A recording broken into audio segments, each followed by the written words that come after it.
Mag-aanim na buwan nang nagsasama sa iisang bubong ang babaeng si Shalani at ang lalaking si Egan. Mula nang mabuntis si Shalani, ay pinilit niya ang asawa na magsama sila. Medyo may pagkaparaning din kasi ang babae. Inisip din niya na baka takasan siya ni Egan kahit siya lang naman ang mahal na mahal nito. Mabuti na lamang medyo nakaluluwag na ang pamilya ni Egan. Kaya naman pinahiram na sa kanila ang isang bahay na matagal nang hindi natitirhan, ang bahay na nasa Nueva Ecija. Napalilibutan ang bahay ng mga tanim na gulay, kung ano-ano pang halaman. Madalas ngang nanghihingi sa kanila ang ibang kalugar dahil talaga namang sagana sa pananim ang kanilang bakuran. Isang gabi, habang naglalaba si Shalani sa tapat ng dibombang tubig, tinawag siya ni Mang Kopa na nasa labas. Nakangiti pa nga ito at ngumiti rin siya. Iha, Shalani, pwede bang makipitas ako ng kahit isang talong lang? Ihahalo ko lang sana sa sinigang. Huminto sa paglalaba ang babae. Ay oho, wala naman hong problema. Gaya ho ng dati, nung wala pa po kami rito. Malaya ho kayong makakakuha ng pananim dyan. Alam mo, Iha, ang bait-bait mong tao. Napakaswerte sa'yo ni Igan. Nako, ewan ko na lang kapag itong si Igan ang nagloko pa. Naku, sakto lang naman po. Marami din po akong pagkukulang bilang asawa. Hindi naman po ako perpekto. Pagkukulang baka mo? Ay Diyos ko, iwasan mo yan. Alam mo kasi, ang mga lalaki, maghahanap yan ng iba kapag hindi nila makuha ang gusto nila sa mga asawa nila. Ay, ganun po ba yun? Eh di, ganun din po kayo. Pagkatapos mamitas ng isang pirasong talong, bumuntong hininga ang matanda. Lumungkot naman ang mukha nito. Oo, ganun din ang ginawa ko. Kaya nga heto, wala akong asawa kasi nagkamali ako. Sandaling natahimik ang kanilang paligid na parabang may dumaang anghel. Kaya nga dapat kayong dalawa ay laging nagkakasundo. Kung may problema, pag-usapan. Nakukuha sa magandang usapan ang lahat ng bagay, Iha. O paano? Balik na ako sa pinapakuluan ko ha. Maraming salamat ulit sa talong. Naiwang napapaisip na lamang si Shalani noong mga sandaling yun. Alam niyang may punto naman talaga ang matanda. Pero sa isip-isip ng babae, hindi naman siya magagawang ipagpalit ng kanyang asawa. Dakong 9:00 na ng gabi, nang maisampay na ni Shalani ang mga nilabhan. Makailang ulit na siyang patingin-tingin sa relo, pero wala pa rin ang kanyang asawa. Inisip na lamang niya na baka nag-overtime. Foreman pa naman ang kanyang asawa sa isang construction site sa bayan. Umupo si Shalani sa tapat ng lamesa, nagsandok ng kanin. Mauuna na siyang kumain dahil parang nagrereklamo na ang bata sa kanyang sinapupunan. Naagaw ang atensyon niya dahil sa mga nagbabagsakang galon sa gilid ng kanilang bahay. Huminga ng malalim si Shalani. Pinilit niyang hindi na lamang pansinin. Nitong mga nakaraan lang kasi, napapadalas ang pagiging paranoid niya. Kada mahinang tunog o simpleng kalabog lang, nag-iisip na siya ng kung ano-ano. Ay, kasalanan nito ng baklang yun eh. Kung bakit naman kasi siya nagkwento. Kung hindi sana siya nagkwento ng tungkol sa mga aswang na yan, edi hindi sana ako mapapraning. Si Berto ang baklang tinutukoy niya.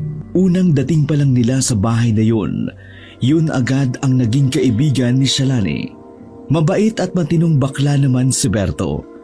Kaya hindi malabong magkasundo silang lahat sa maraming bagay. Umiling-iling na lamang si Shalani, saka sinimulang magsandok ng kanin at ulam. Nang susubo na sana si Shalani, nagulat siya nang biglang dumating naman ang baklang si Berto. "Churan!" Muntikan nang mabitiwan ni Shalani ang hawak na sandok dahil sa pagkagulat. Baliw ka talaga. Kinugulat mo ko?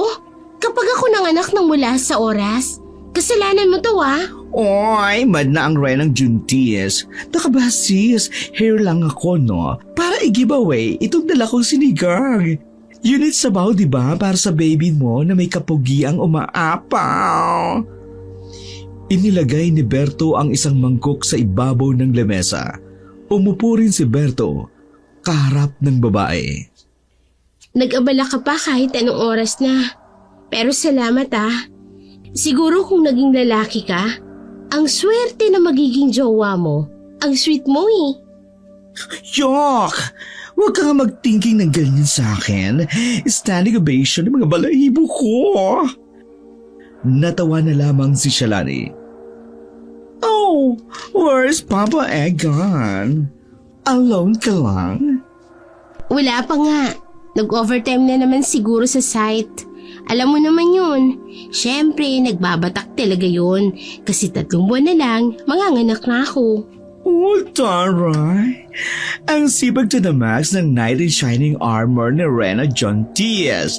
Pero alam mo, good talaga yung mga ganyang boylet. Bihira na yan karamihan sa mga lalaki now. Kung di man palamunin, nagjo-jombag ng asawa. Like my pudra, just kay. Di pa ma-deadball, laging nananakit kay Mother Earth.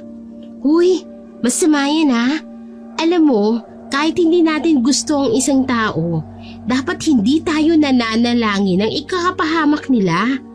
Hayaan natin ang Diyos ang gumawa ng kapalaran nila. Bait mo to. You know what? Worried a kiss. Worried? Bakit? Ay, nag-aalala a kiss for you. Kasi kapag masyado kang mabait, mas magiging tanga ka. Di mo knows yun? Tanga saan? Sa pag-ibig. Kaya girl, hinay-hinay lang sa magiging good person mo. Dapat knows mo rin ang magmasid sa surroundings, okay? Oo na. Eto na naman tayo sa sermon ng tikbalang. Naku kumain ka na, sasabayan kita. Hindi ka pa ba kumain? Naku walang kanin sa baler. Sige na, kain na. Masayang nagkwentuhan ang dalawa habang kumakain sila. Hindi nila namamalayan ang oras. Sa tagal nilang nag-uusap, napansin nilang dalawa na ubos na pala nila ang kanin. Pagsapit ng 11:00 ng gabi, nagpaalam na rin ang bakla. Pakembot-kembot pa itong lumabas ng pinto. Sis Garna Akes Hindi ko na mahintay ang Papa Egon. Maraming thank you sa kanin at sa bonding. Marami ding salamat sa sinigang. Ang sarap. Ano pa nga ba? Masarap din ang luto. Sige, babush! Unti-unting nawala ang ngiti ng babae habang pinagmamasdan si Berto paalis. Naalala niya naman kasi na mag-isa naman siya sa bahay. Nakaramdam siya ng antok pero wala pa ang kanyang asawa. Hindi rin naman niya nagawang i-text dahil wala siyang load. Tinatamad siya na magpunta sa tindahan dahil may kalayuan din ang bahay nila. Isa pa, malamig na rin ang klima sa labas at baka siya ay mahamugan. Ayos lang kaya si Mahal. Ito na yung pinakamatagal niyong overtime Pumasok na lamang siya sa loob. Kinandado niya ang pintuan sa sala. Tumambay sa kanilang kwarto. Dinampot niya ang dekaypad na cellphone. Naisipan niya mangutang muna ng 5 pisong load sa network para naman makapagpadala siya ng text messages sa kanyang asawa. Magpapadala na sana siya ng text sa asawa nang biglang may kumatok. Madaling napabangon ang babae, nagpunta sa sala. Bubuksan na sana niya ang pinto nang maalala ang sinabi ng kanyang nanay na kapag may kumakatok ng 10 oras ng gabi, dapat tanungin muna ang pangalan para malaman kung totoo nga bang tao ang nasa labas. Egan, ikaw ba yan? Tumigil ang katok. Akala ni Shalani may matatanggap siyang tugon, kaso wala. Nanatiling tahimik sa labas. Mga kuliglig lamang ang naririnig niya noon. Egan, mahal? Ikaw na ba yan? Sumagot ka!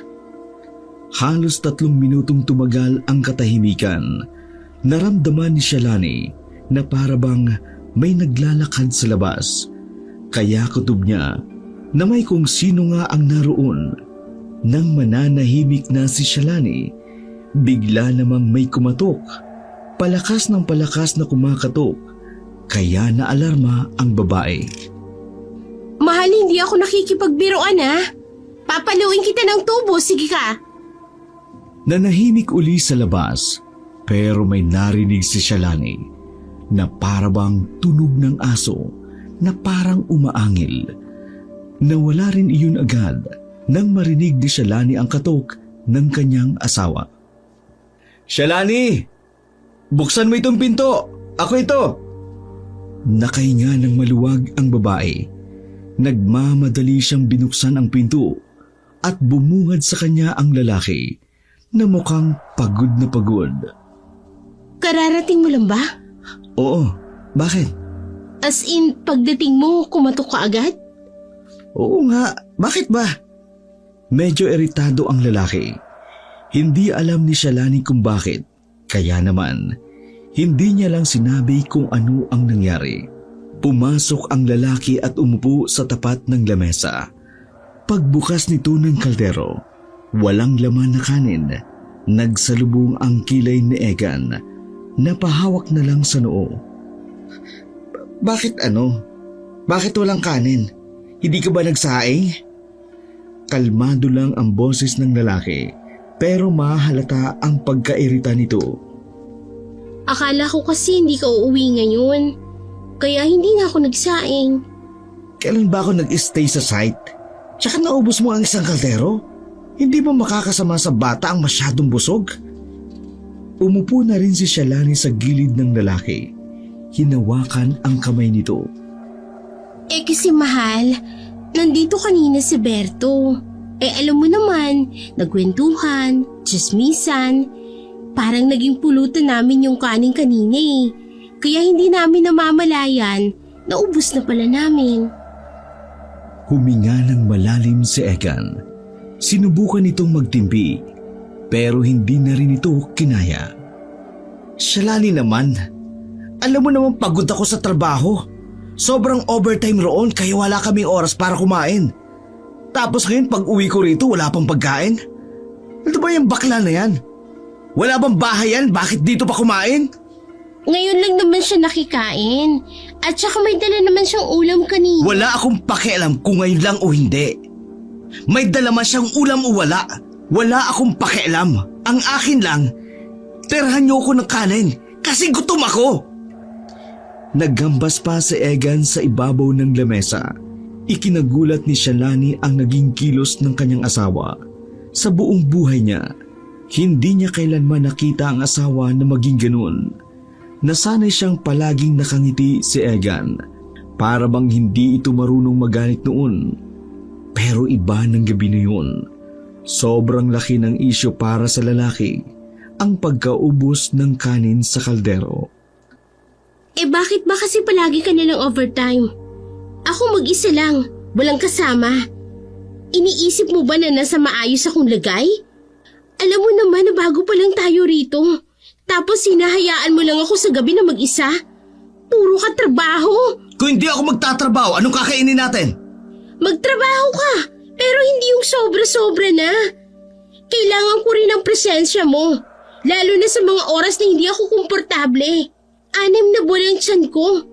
Sensitibo akong magbuntis, sabi ng doktor, hindi ba? Tapos ikaw, puro lang trabaho yung nasa isip mo.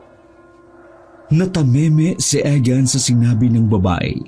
Tuluyan na itong hindi nakatugon nang makarinig sila ng parang asong umaangil. Ano yun? Eh di alamin mo. Gusto mo ba ako pang tumingin sa labas? Padabog na tumayo si Egan. Lumabas ito ng bahay. Tiningnan ang kanilang bakuran pero wala naman siyang nakitang tao. Ang napansin niya lang naman, mga bakas ng paa sa gilid ng bintana, mga bakas ng paang parang umapak sa putik. Pero hindi iyon pinansin, bumalik na lamang ito sa loob. Huminga na uli ng malalim si Egan, para bang nahimasmasa noon ng mga oras na iyon. Pasensya ka na, nadamay ka pa sa init ng ulo ko. May nangyari kasi sa trabaho eh. Nag-aayos naman ang mag-asawang Egan at Shalani. Kumalma rin ang babaeng si Shalani. Isang halik lang ang katapat nito ay natunaw na agad ang nagbabagang damdamin. Kahit alanganing oras, pinagsaing pa rin ni Shalani ang kanyang asawa. Nasa labas ang kanilang lutuan, pero hindi niya ininda kung anumang nilalang ang umaangil. Makalipas ang kalahating oras, naluto na rin ang kanin. Nakakain naman si Egan, kaya pareho silang matino ang timpla. Bukas nga pala gagabihin na naman ako. Nasabi ko na sa'yo nagka-problema sa site, di ba? Kaya marami din akong aayusin. Kapag mga alas 8 wala pa ako, magpasama ka na lang muna kay Berto. Basta siguraduhin mo lang na bakla yan ha. Baka mamaya niya nagpapanggap lang yan.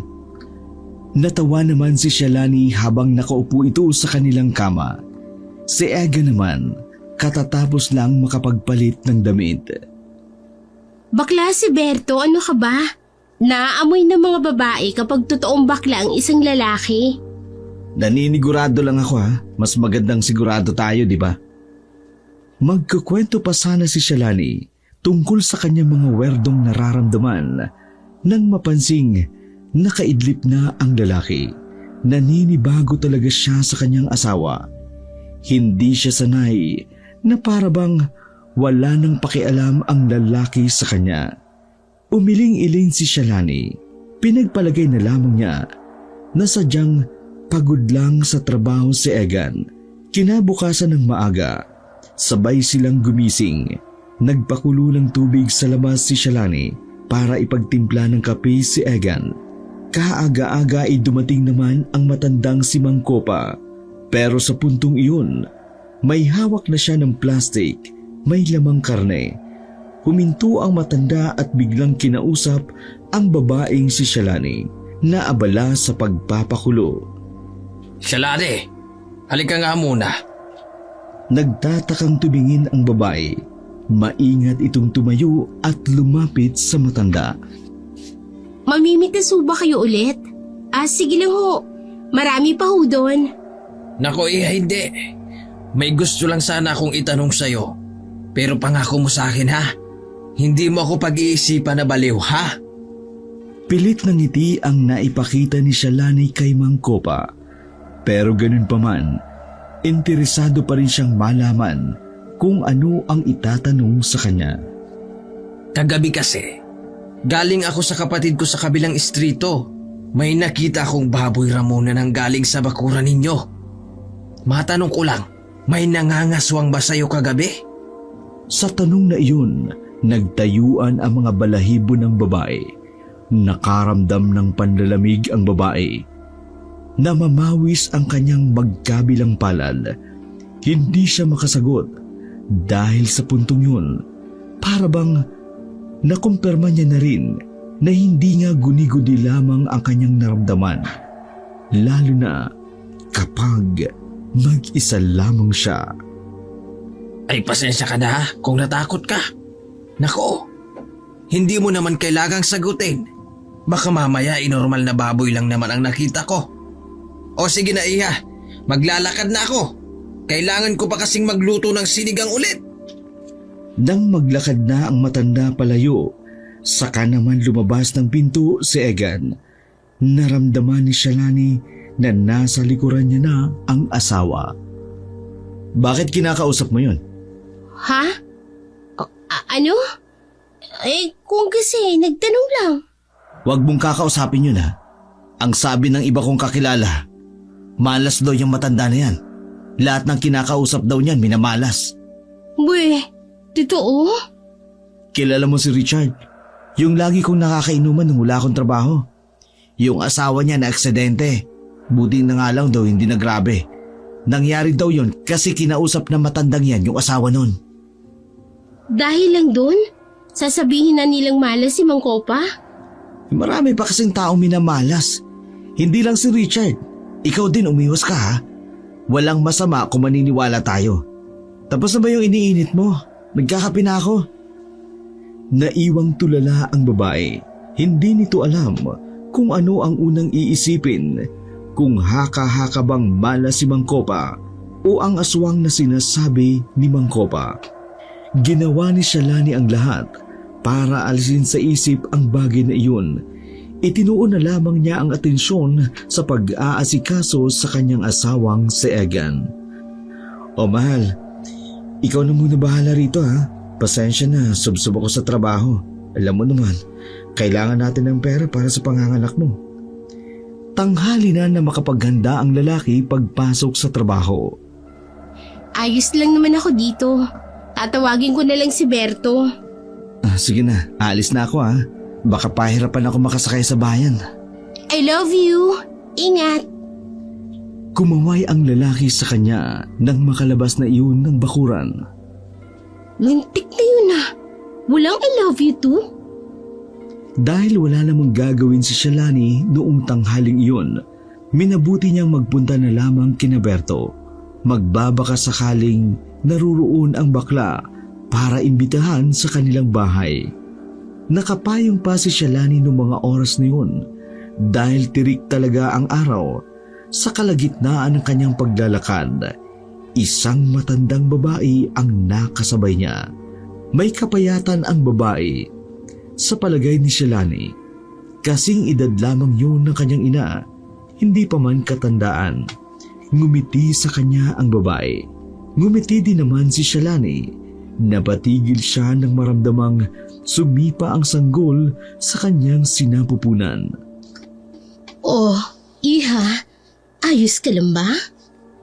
Napansin kasi ng babae na napatigil si Shalani at napahawak sa tiyan. Ayos lang naman po ako.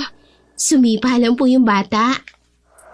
Biglang hinawakan ng babae ang kanyang tiyan na para bang inaalam kung saan nakapwesto ang sanggol. Iha, huwag kang mag-alala. Kumadron na ako. Inaalam ko lang kung tama bang posisyon ng anak mo. Naku, mahirap kapag lumabas yung suhi. Kumadron na po kayo? As in, nagpapaanak kayo? Tumango lamang ang ali at nakangiti. Sa katunayan, papunta ako ngayon doon sa paanakin ko. Saka lang napansin ni Shalani ang mga daladalang gamit ng ali. Sa puntong iyon ay madali siyang naniwala na lehitimong kumadro na nga iyon. Ano pong pangalan at numero ninyo? Para kapag manganganak na ako, kayo na lang pong tatawagin ko. Ang sabi kasi ng mga napagtanungan namin dito, sa bayan pa raw ang paanakan. Baka hindi na po ako makaabot doon, lalo't pahirapan ang sasakyan dito. Ay, sandali, taga rito lang po ba kayo? Ibinigay ng ali ang kaperasong papel na may pangalan nito sa ilalim. Taga kabilang istrito lang ako, kaya madali lang ako makakapunta rito sa oras na kailanganin mo. Gemma po pala ang pangalan nyo. Sige po, papupuntahan ko na lang po kayo sa kaibigan ko. Sige, mag-iingat ka ha. Huwag na huwag kang makikipag-usap sa kahina-hinala. Hindi ko alam kung naniniwala ka. Pero baka hindi mo alam, nalapitan ka na ng aswang. Sige po. Nagmamadaling naglakad paalis ang babaeng buntis. Hindi na niya nilingon pa ang ali. Kainis naman si ate. Sa halip na mapayapa akong maglakad, papapraning patuloy ako. Narating ni Shalani ang bahay ni Berto. Tamang-tama ang dating niya. Dahil sa mga oras na yun, nasa bakuran lang din si Berto habang nagpapakain ng mga manok ng ama nito. Psst! Berto! Hindi lumingon ang bakla, ngunit inulit ni Shalani. Psst! Huy! Berto! Nakangiting lumikon ang baklang si Berto at pakembot-kembot pang lumapit kay Shalani. Bakit? Anong kailangan ng Ryan ng Juntis? Pagkatapos mo dyan, sama ka sa akin sa bahay. Wala akong kasama eh. Nagsaboy muna si Berto ng patuka sa mga manok bago nagsalita. Napapadala sa yata sis Why? May problema ba sa baler ninyo? Kaya nga kita pinapapunta sa bahay. Doon na natin pag-usapan. Okay, pakapatibog ko na lang ng mga manok kong itay. Imbyer na nga akyase sa mga chicken itay. Mas lab pa nga ni Podra kaysa sa pamilya niya. Pag ako nainis, fried chicken ang huling hantungan nila. Matapos mapakain ni Berto ang mga manok, ay pasimple rin itong umalis. Hindi na ito nagpaalam pa sa ama dahil alam nito na hindi matatapos ang utos nito. Wow! Fresh na fresh ang hangin dito sa baler ninyo, sis. Alike sa amin, fresh na fresh ang mga ifot. Umupo agad si Berto sa nag-iisang sofa, pero malinis at walang alikabok. Kumain ka na ba? May pagkain pa dyan. Later on na. Mas bed ko kasi yung chika mo, so ano na? Biglang nagbago ang reaksyon ng mukha ni Shalani. Kapansin-pansin naman ang pagkabahala na bigla na lamang lumitaw sa kanyang mukha. Umupo ang babae sa gilid ng bakla.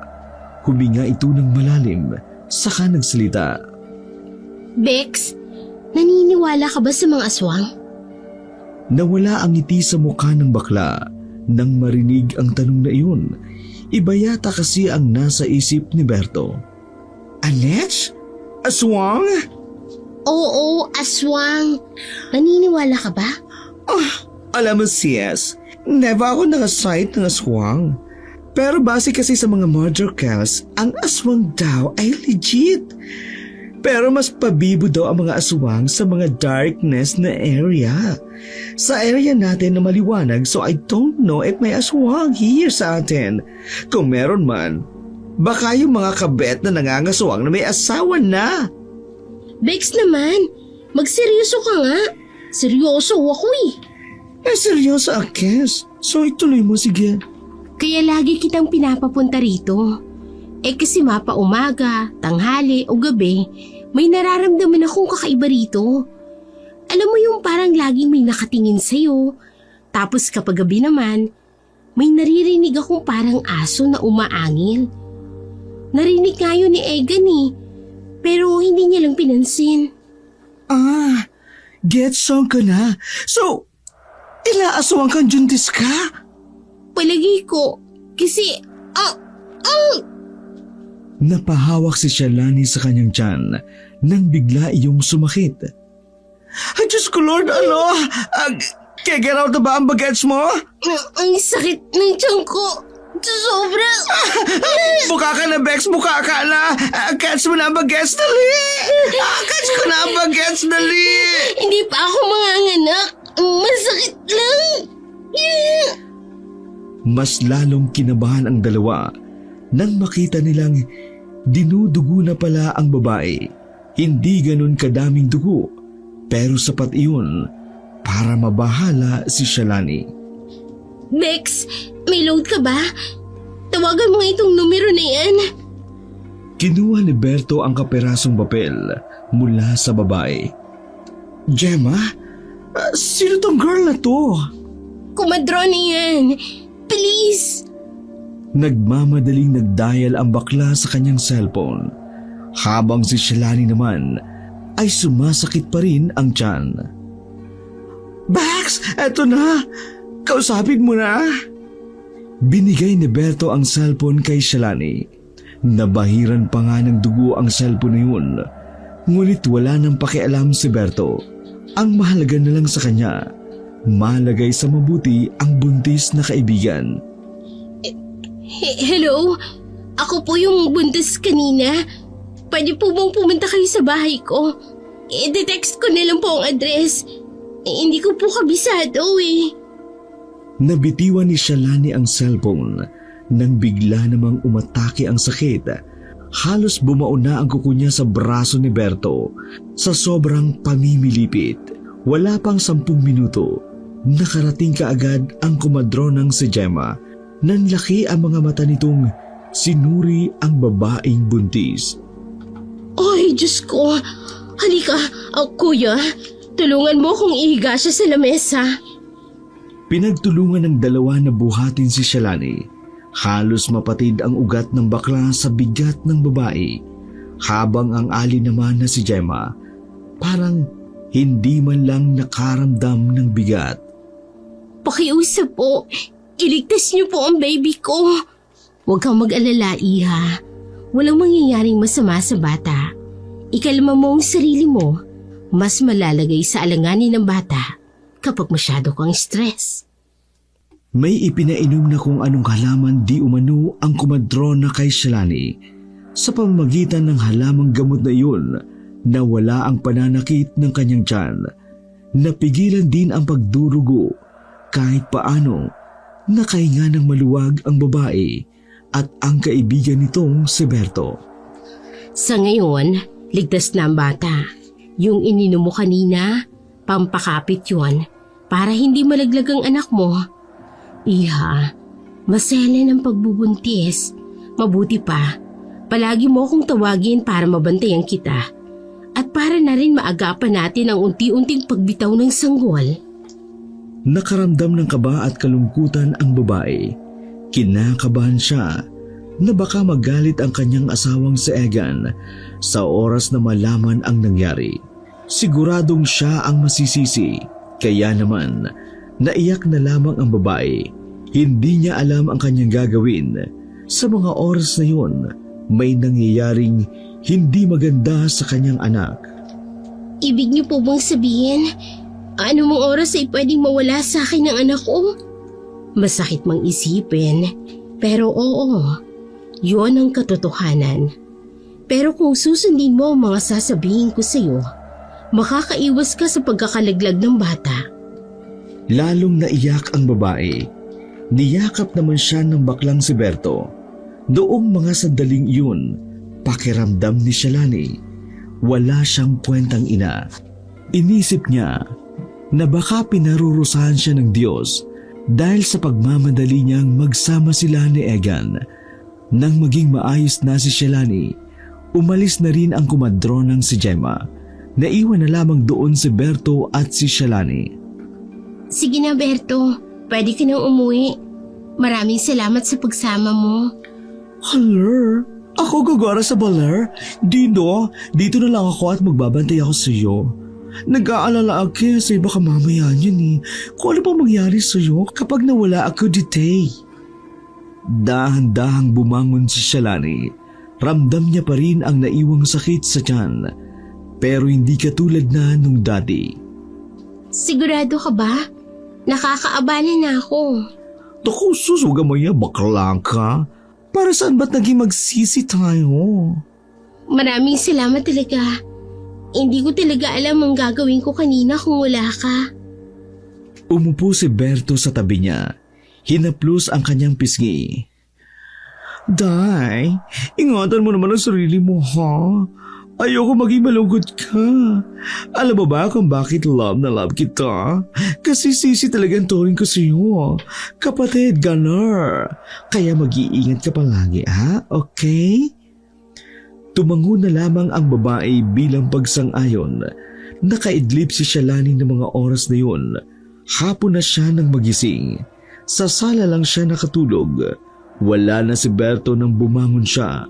Lumabas siya ng kanilang bahay para sana mag-init ng tubig. Pagpunta niya sa salangan, naramdaman niya na parabang may taong nakatingin sa kanya. Lumingon-lingon siya sa kanyang paligid, pero wala siyang nakikitang kahina-hinala. Sa halip, sa isip-isip niya, baka napapraning lamang siya. Magpapaningas na sana siya ng kahoy nang biglang dumating ang baklang si Berto.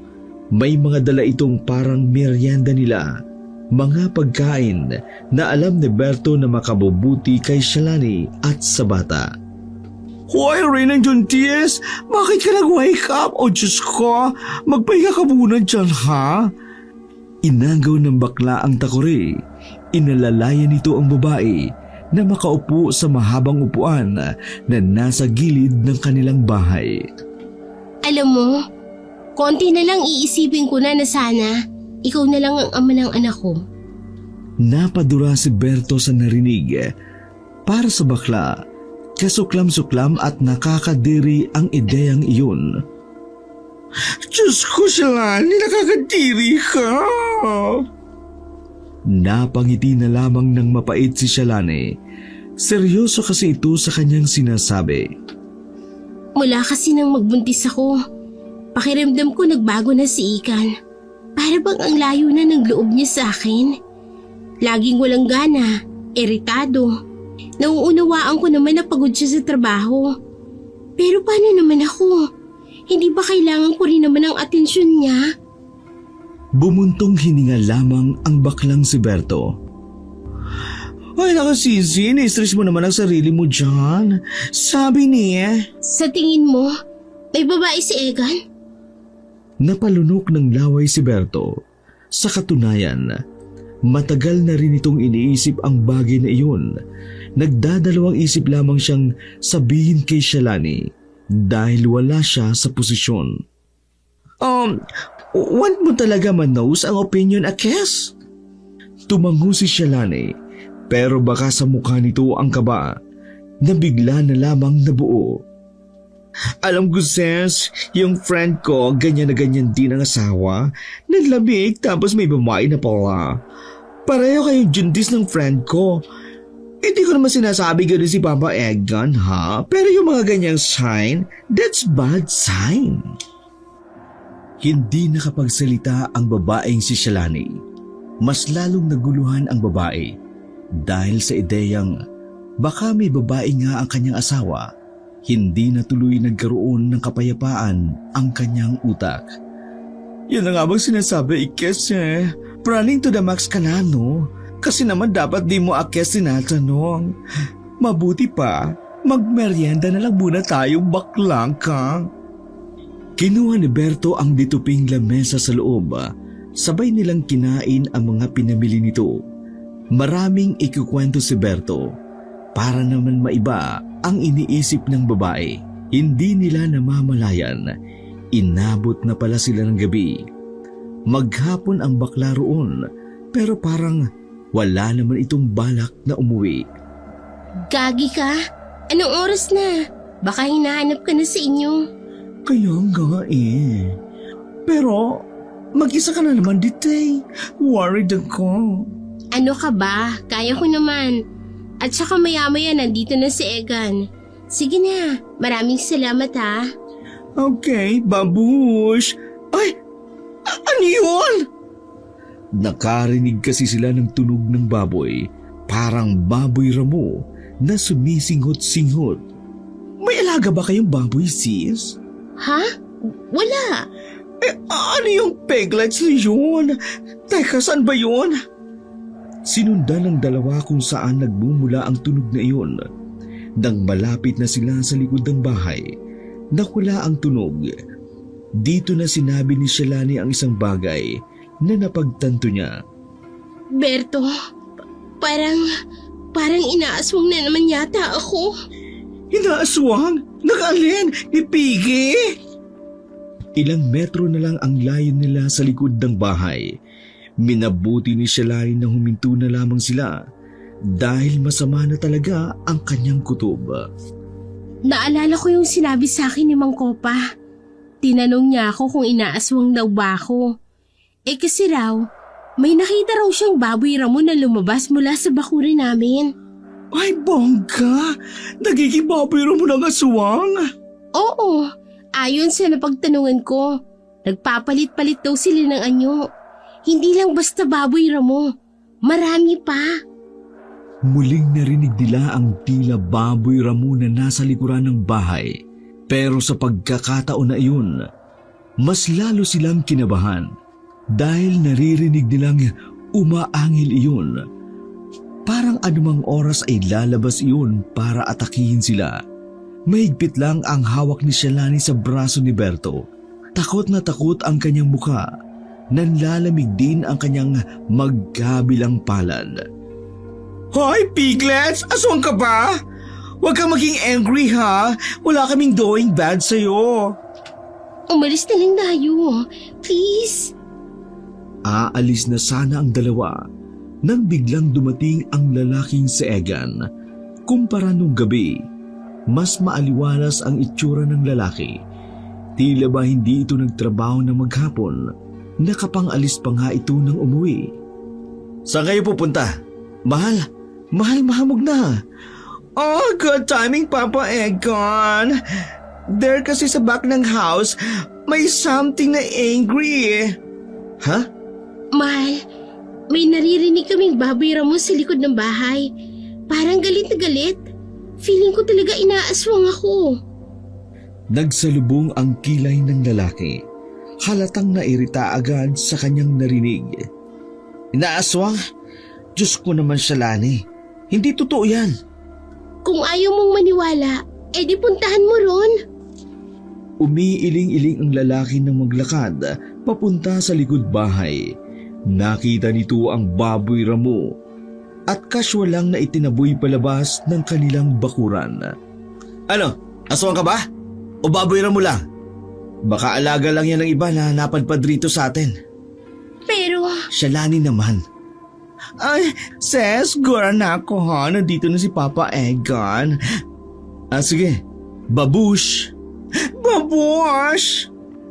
Kembot-kembot na umalis ang bakla. Sabay namang pumasok ang mag-asawa sa kanilang bahay. Maniwala ka sa akin, mahal. Ilang gabi na akong inaaswang.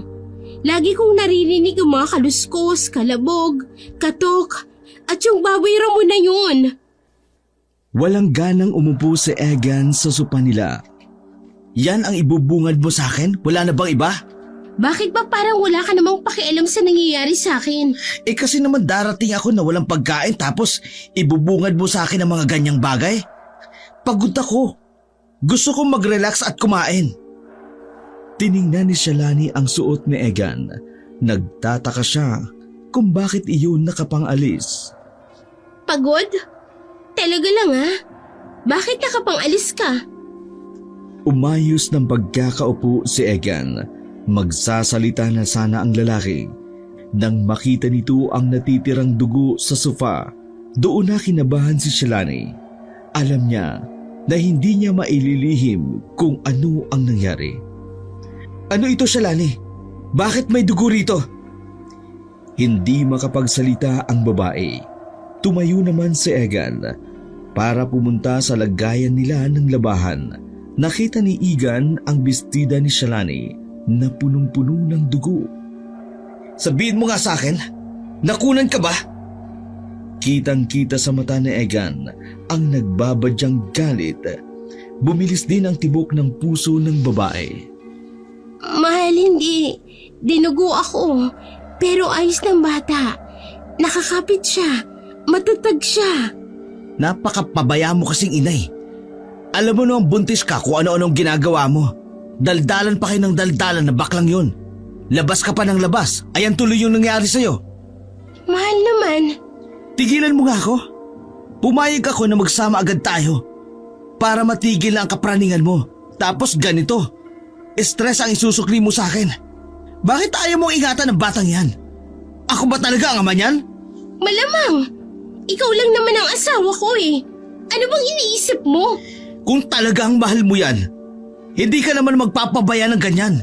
Ano bang problema mo? Hindi ko naman pinapabayaan eh. Ingat na ingat nga ako. Kahit walang nag-aalaga sa akin. Uuwi ka rito na laging walang gana at iritado. Sinong hindi duduguin sa kaiisip kung anong problema mo? Baka nga ikaw yung may babae dyan eh. Pinagbebintangan mo ako? Bakit? Totoo ba? Nagpapakahirap ako magtrabaho? Tapos pag-iisipan mo ako ng masama? Pwes, kung ganyan lang iniisip mo sa akin, maghiwalay na lang tayo! Padabog na lumabas ng bahay si Egan. Hahabulin sana iyon ng babae.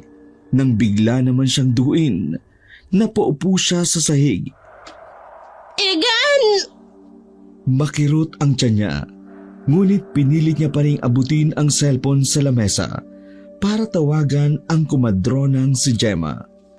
Aling Gemma, pakiusap. Pumunta ka ngayon dito sa bahay. Wala pa 2 minuto, pumasok na ang ginang na si Gemma sa bahay nila. Sandaling nagtaka ang babae kung paano nakarating kaagad ang Ali, gayong katatawag pa lamang niya. Ganun pa man, palihim siyang nagpasalamat sa Diyos dahil kahit paano may maaaring makasagip sa kanyang anak. Ikalma mo ang sarili mo. Akong bahala sa inyo, iha. Nanlalabo na ang palingin ng babae, pero pinipilit niyang manatiling gising. Ang nakikita niya, ngiti sa mukha ni Gemma na siyang nagiging dahilan kung bakit ayaw niyang mawalan ng malay. Iha, kailangan mo nang iiri ang bata. Ngayon din. Kahit nanlalabo ang mga mata, buong lakas na umiri ang babaeng si Shalani.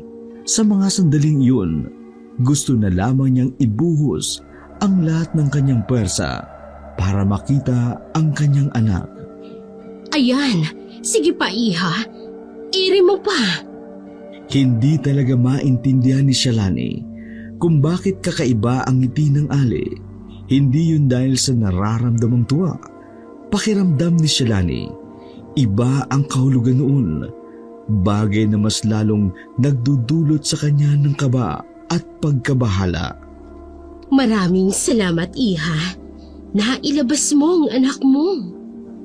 Sa mga sandaling hawak na ni Aling Gemma ang bata, tila nawala na ang hilo ng babae. Dahil sa tuwa, natauhan siya at muling luminaw ang paningin. Ngunit nagtataka ang babae dahil hindi man lang niya narinig na umiyak ang bata. Aling Gemma, bakit mo hindi umiiyak ang anak ko?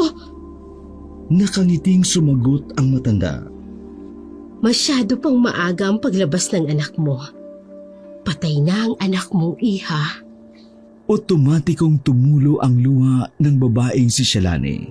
Tila ba gumuho ang kanyang mundo sa mga pagkakataon na iyon.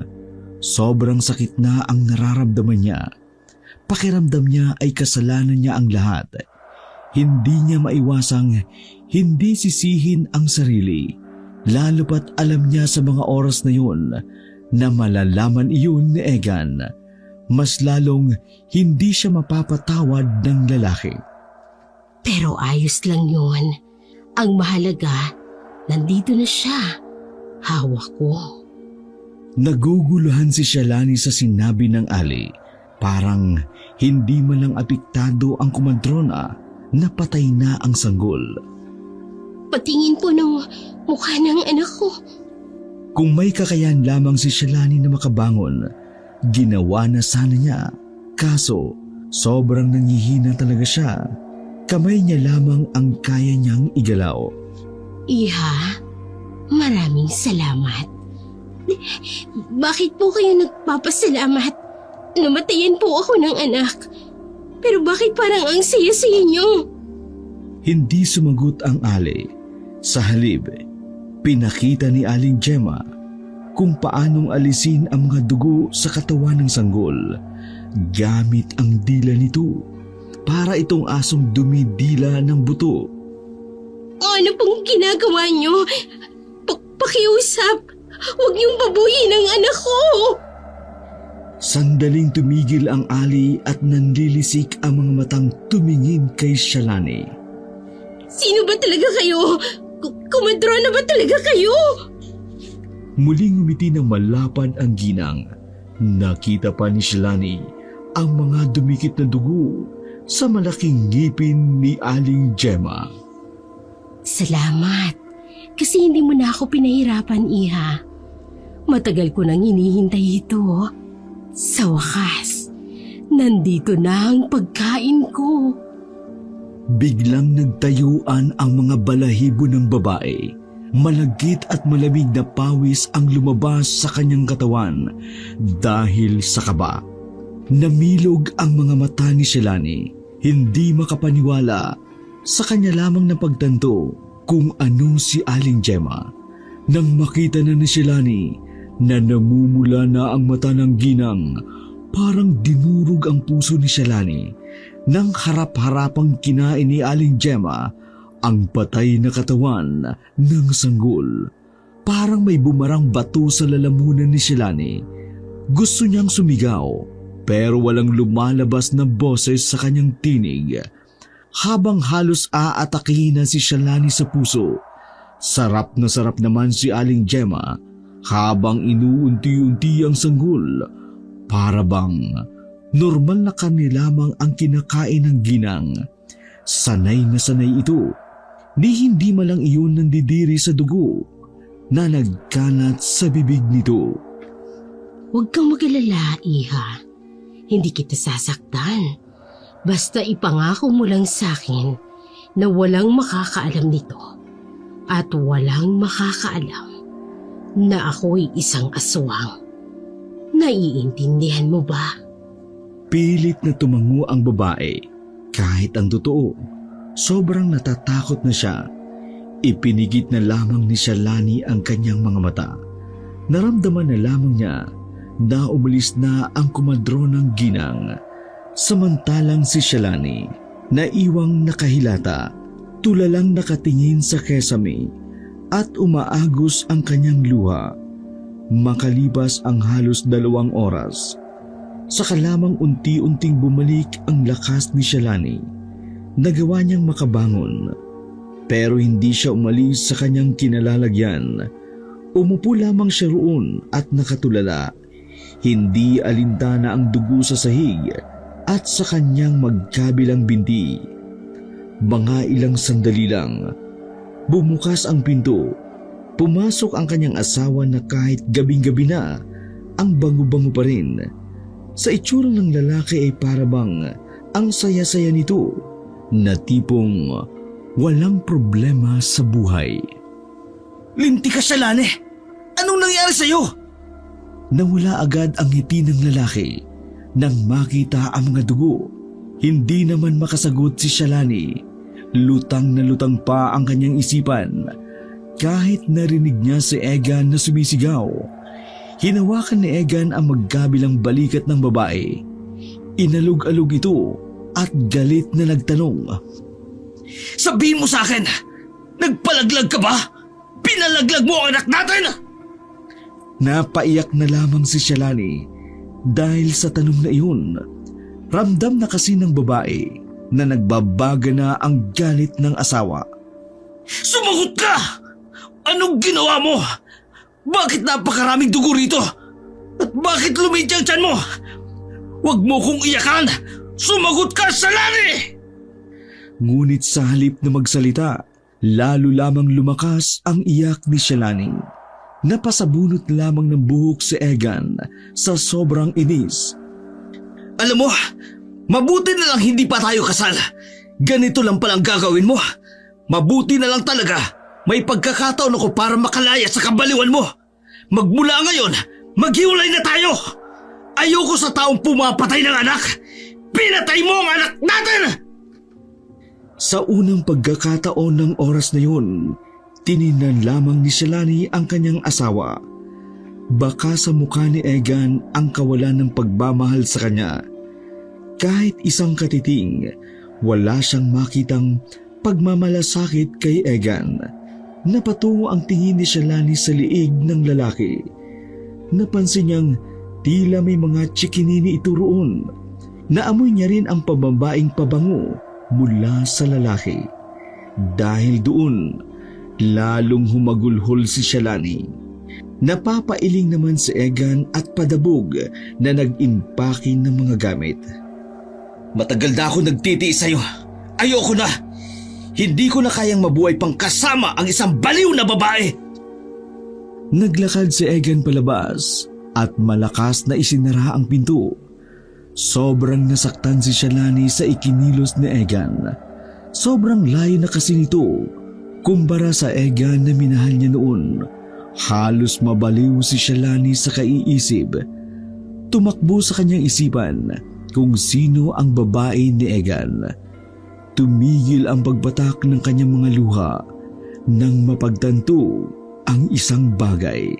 Nagsarado ang kamao ni Shalani.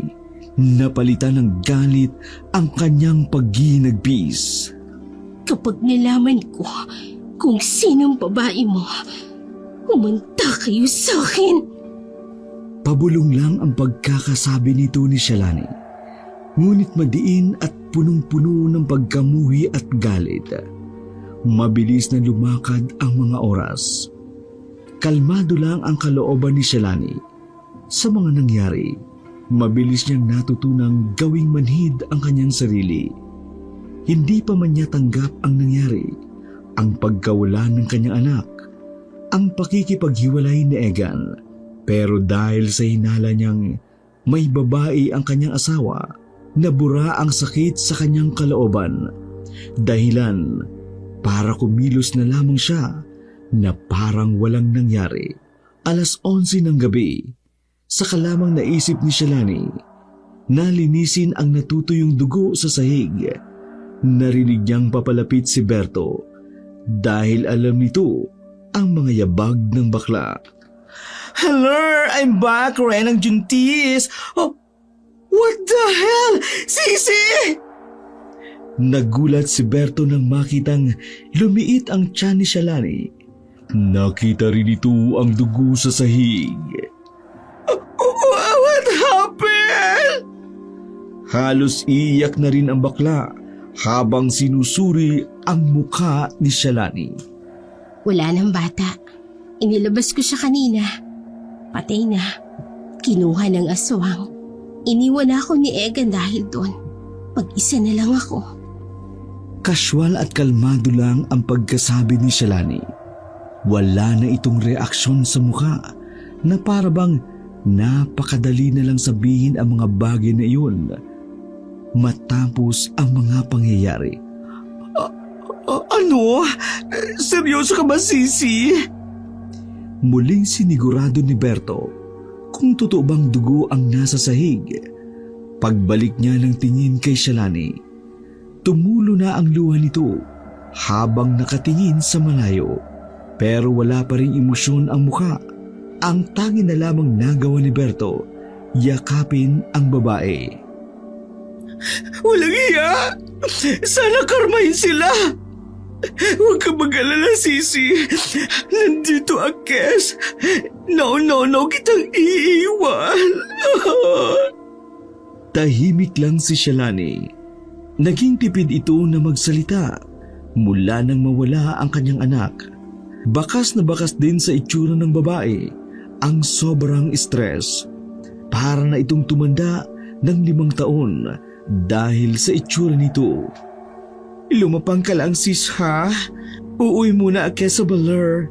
Kukuha lang ako ng food natin. Sabay tayong lalamon to the max, okay? Bago umalis ay niyakapan ni Berto si Shalani. 5 minuto pa lang na nakaalis si Berto. Biglang pumasok ng bahay si Egan. May nakalimutan itong kunin sa kwarto pero hindi iyon tiningnan pa ni Shalani. Nag-iwan na lang ako ng pera sa kwarto. Pamasahe mo, pabalik na Maynila. Alis na ako. May lumitaw na ideya sa utak ni Shalani noong mga oras na yun. Bigla siyang ginanahan. Palihim niyang sinundan ang kanyang asawa. Gusto kasi niyang malaman kung saan iyon pupunta. Malakas kasi ang kutob ni Shalani na may ibang babaeng pupuntahan si Egan. Nang gabi na yun, madilim na madilim sa daan dahil nagkataon na nasira pa ang ilang mga poste ng ilaw. Kaya naman, kampante lang ang babae na hindi siya makikita ni Egan. Wala na ring pakialam pa si Shalani kung makakasalubong niya ang aswang. Mas gusto niya pang magpakain sa aswang kesa ang mabuhay pa. Halos kalahating oras din ang ginawang pagsunod ni Shalani. Napalayo na sila sa kanilang lugar. Napatigil ang babae nang makita niyang pumasok na sa isang bakuran ang lalaki. Sinigurado ni Shalani na doon nakatira ang babae ni Egan. Maingat siyang lumapit at sinigurong walang makakakita sa kanya. Maya-maya lang narinig na ni Shalani na may sanggol na umiiyak sa loob. Lumapit pa siya hanggang sa nasa tapat na siya ng bintana. Ang tagal mo naman! Iyak na nang iyak ang anak natin kaya hintay sa'yo, no? Naiwanan mo na ba ng pera yung babaeng yun? Para naman makaalis na yun at kami naman ang titira doon. Iniwanin ko na ng pera pero hindi ko alam kung kailan yun aalis. Matigas ang ulo nun eh. Hayaan na muna natin. Kakaiba rin yung babae na yan no? Paano niya nagawang ipalaglag ang bata? Kamo hindi sa akin yun, kaya niya ginawa yun. Ang yabang. Yung bata na yan, akin ba talaga yan? Ano ka ba? Siyempre sa'yo. Sa'yo lang naman ako nagpapabururot lagi Naniniguro lang. Nga pala, kapag nakuha yung sahod ko, bumili ka ng pangangailangan ng baby natin ha. Kaya mo na ba? Baliw ka ba? Siyempre hindi pa. 2 linggo pa lang akong nanganak. Bawal akong mabinat. Ako na nga lang bibili para naman sa inyo hindi baby. Nagtawanan pa ang dalawa. Nagsarado naman uli ang kamao ni Shalani. Kahit hindi niya pa nakikita ang mukha ng babae, labis-labis agad ang galit na kanyang nararamdaman.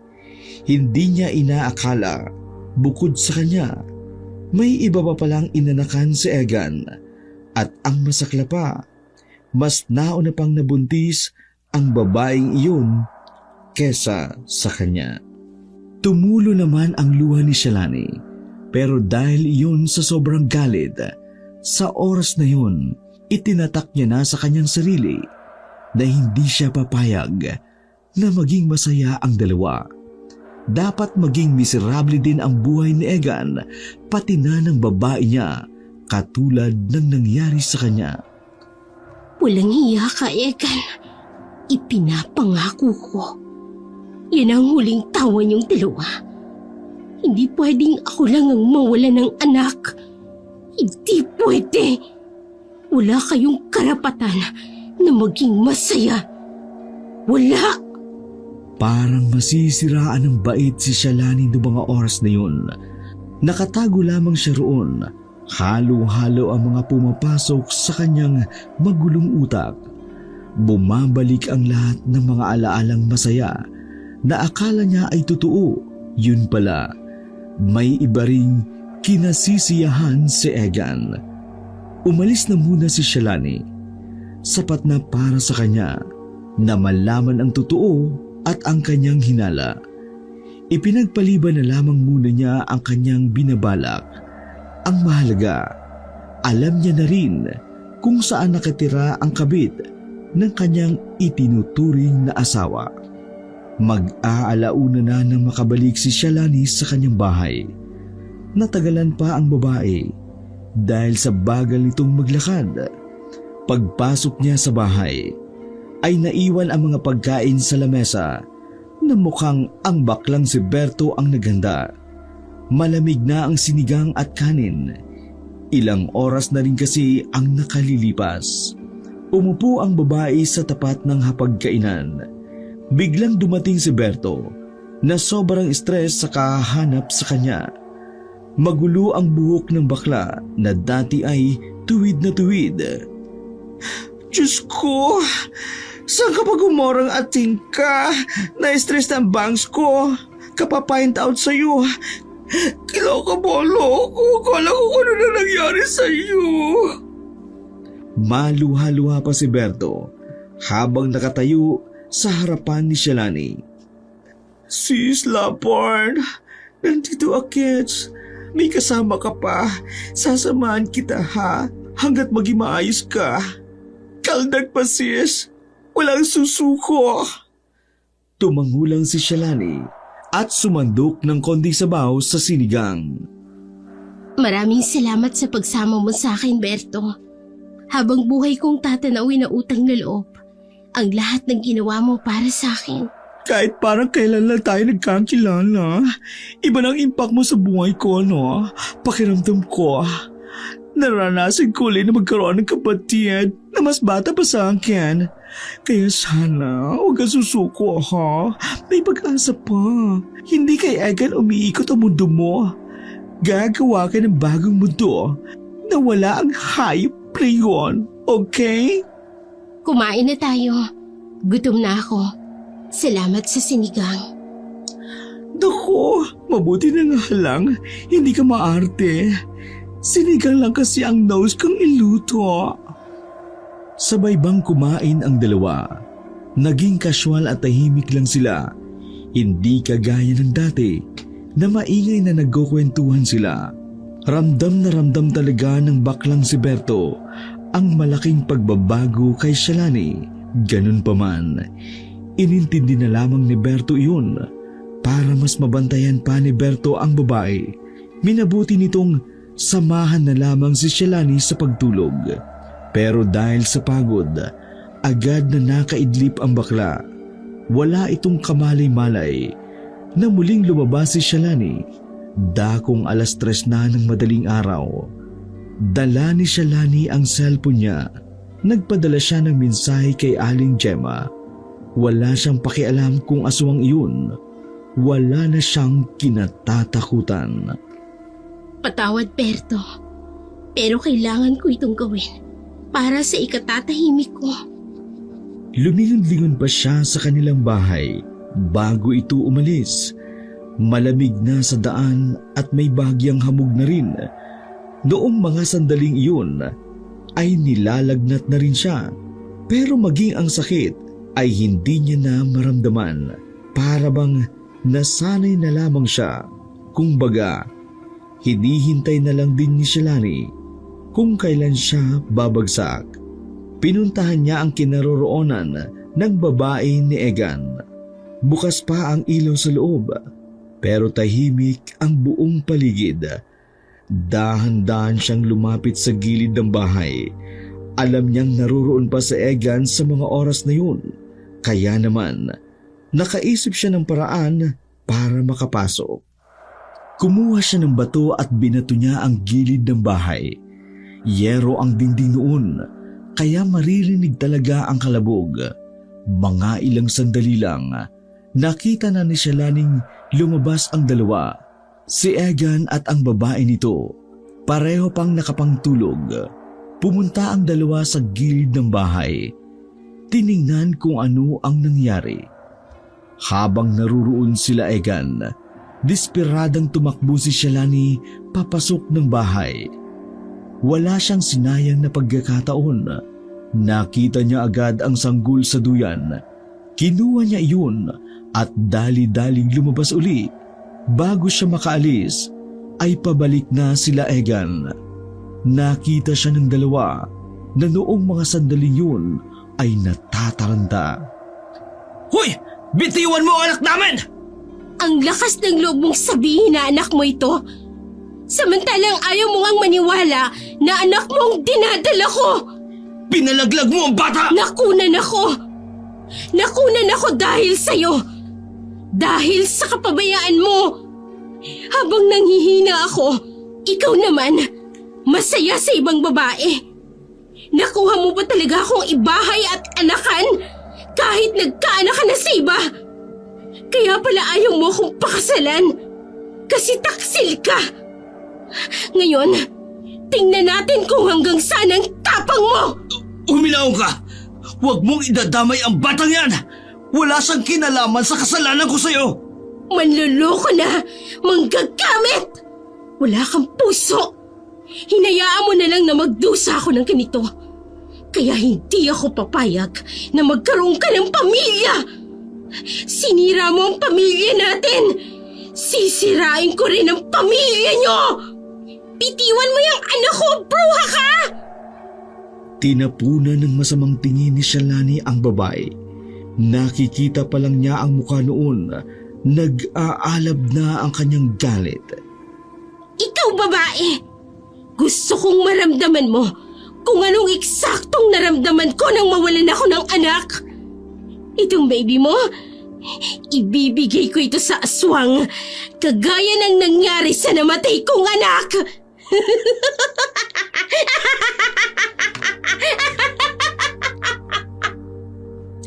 Tila babaliw na tumatawa si Shalani.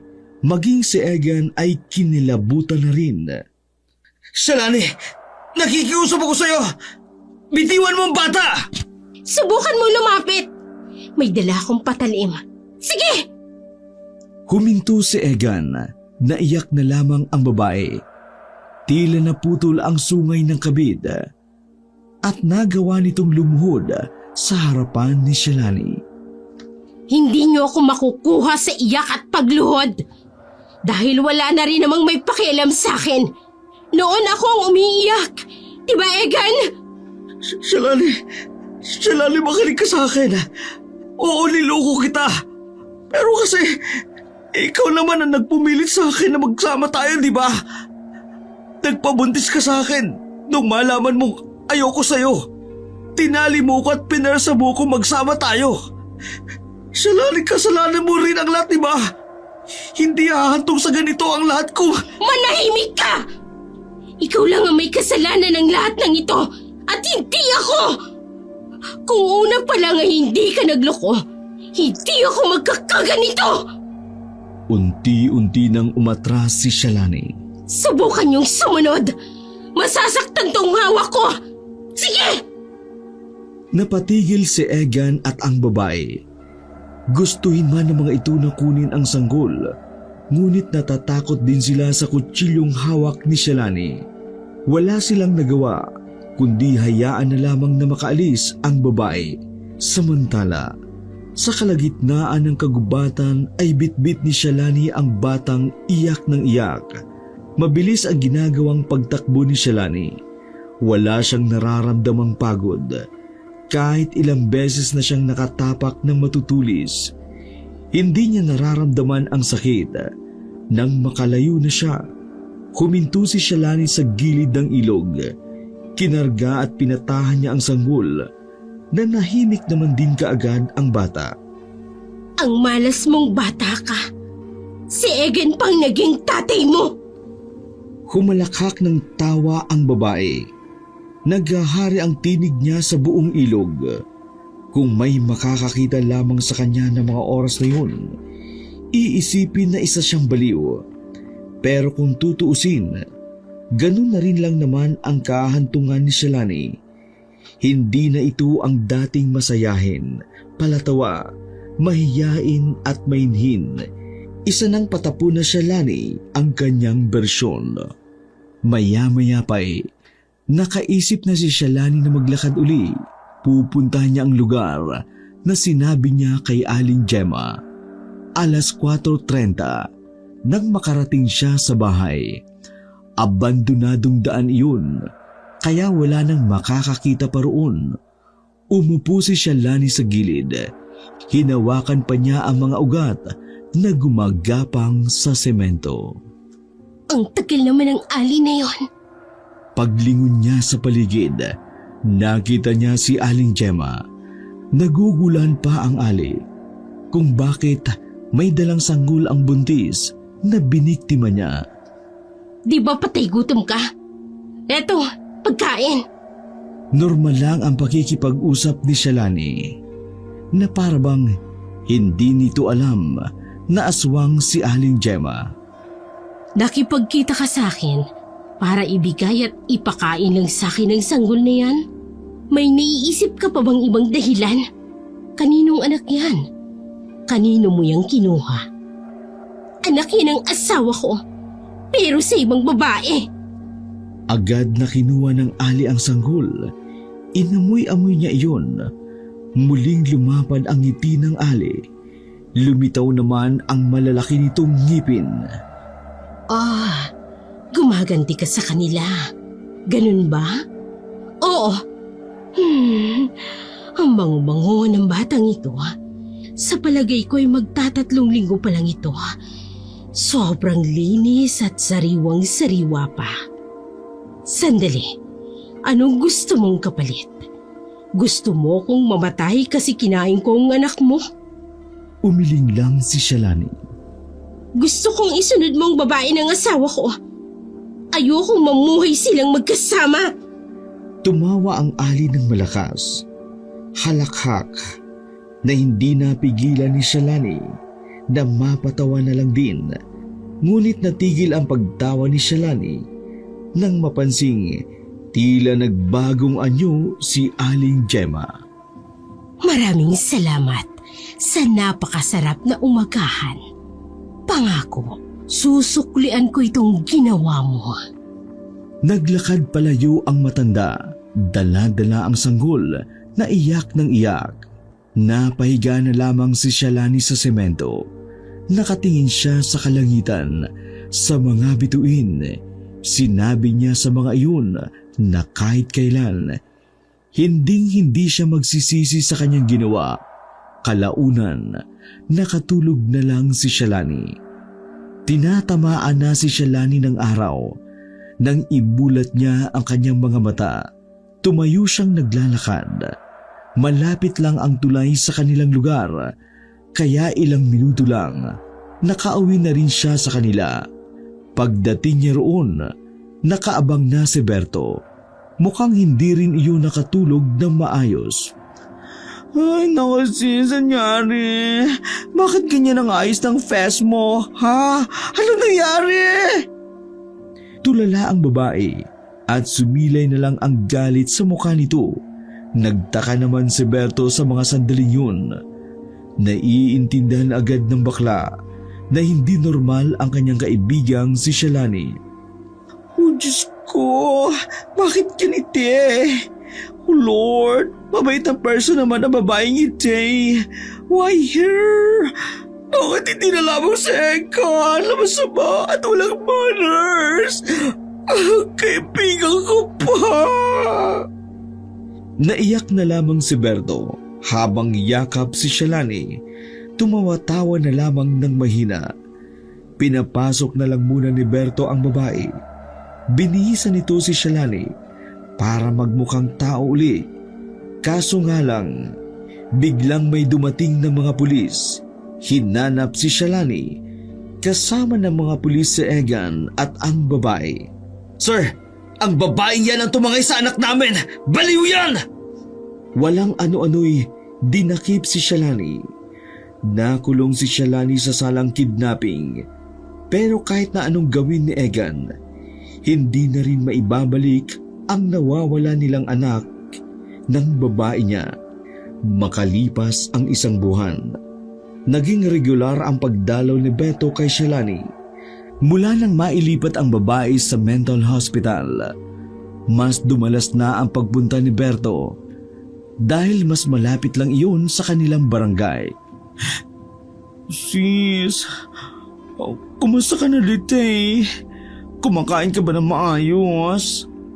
Hindi na sumagot si Shalani. Nakatulala na lamang ito sa itaas. Huwag kang mag-alala sis.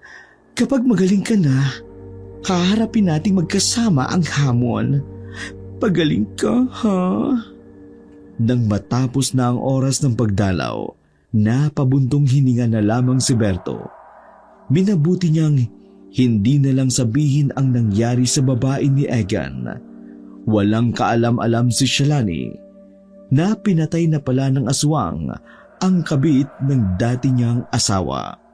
Walang kasiguruhan kung kailan makalalabas si Shalani, kung kailan ito gagaling. Ganun pa man, hindi iyon pinababayaan ni Berto. Nananatili si Berto sa tabi ng babae kahit kailan. Hindi ito nang iwan dahil para kay Berto, isa siyang nag-iisang tao na dapat ay iniintindi ang babaeng si Shalani.